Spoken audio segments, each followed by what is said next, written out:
I was brought up in Houston, Texas. I guess your typical all-American upper middle class family. Um, was made to go to church every Sunday. I guess when I turned 18, I said, I'm out of here. So I left church, but I found that either I didn't hear or they didn't teach me about the need for a personal relationship with Jesus Christ. So I got away from him and from the church for a long time. I was in secular music, traveling the club route in Texas. I played drums and did vocals and got into every terrible thing that most secular musicians get into. And after a while, I got married, and I did it for a couple of years after I got married, and realized, hey, this is not the life for me and for my wife, because I did love her, and we're still married 14 years now, and Valentine's Day this year. So I went to work. I went to college for a couple of years at Texas A&M and was offered a job. Just kind of fell into a good thing with a computer firm. We were petroleum oriented, and I was just kind of in the right place at the right time, and was promoted to a vice president in about 3 years. And so all of a sudden I'm in the corporate world, three-piece, button-down, short hair, and I said, hey, and the bucks were rolling in, right? So I said, hey, this is it. This is a good place to be. I love money, and I came to love money more all the time.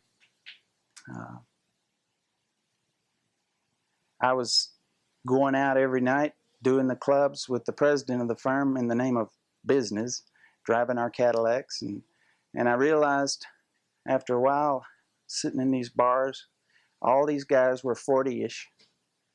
And I said, hey, I'm going to be just like these guys. And I realized they're all divorced. They all have a teenage kid or two. And they're all sitting around the bars thinking they've got the world by the tail.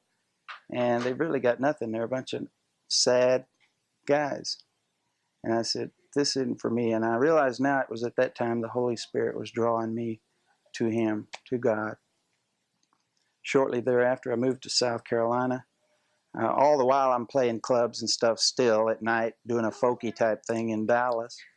And moved to South Carolina. And about that time, I visited a church that was filled with the Spirit. And he came on me and convicted me, and I like to say convinced me that I needed him. And I gave my heart to the Lord and gave up music and fell into some other business things. I was offered a partnership thing. It was just an unbelievable deal. It grew. After 3 or 4 years, the Lord began to set me up in music again for him. I was writing all the while, and now I was doing it for him. I had given it up, not any dramatic thing like, oh, I'm giving up music for God and this kind of thing, but I just said, hey, there's no place for music in my walk with God. But after a while, he knew what the desire of my heart was. After a while, he began to open doors for music, so I began to record. A guy came along out of the blue, bought a bunch of my businesses, and owned some little franchises that do auto repair work. So I kept a couple of them, and my wife and another guy run them, and I can stay on the road, and I can go out and minister, and that's where I'm at today.